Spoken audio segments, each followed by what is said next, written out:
Definitely a night to remember para kay Julian San Jose ang naganap na Halloween dinner sa tahanan ng Dongyan. Napuno yan ng kasiyahan at joke time, lalo nang mag-lip-sync si Marian sa gitna ng kanilang karaoke session.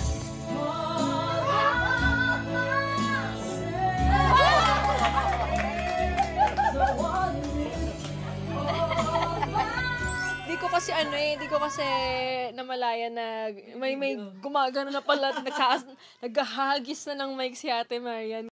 Aniya, di lang sila sa dinner na busog, kundi pati sa katatawanan. Nagulat na lang kasi parang, wow, nag-trend talaga si Ate yan. Lokohan lang talaga kasi yun. Kasi syempre karaoke lang yun. Very gracious and generous hosts daw ang Kapuso Royal couple. Hanggang sa magtapos ang gabi, thankful si Julian kina Marian at Dingdong, lalo na sa pieces of advice na nakuha niya mula sa kanila. Welcome home, Park Jin-young! Sa photos nakuha ng kanyang label na BH Entertainment, baka sa mukha at ngiti ng Korean singer and actor ang kanyang saya sa pagtatapos ng kanyang military enlistment. Reunited din sila ng kanyang GOT7 fam na sina Bam Bam at Yeogyum na sumunod sa kanya mula sa base.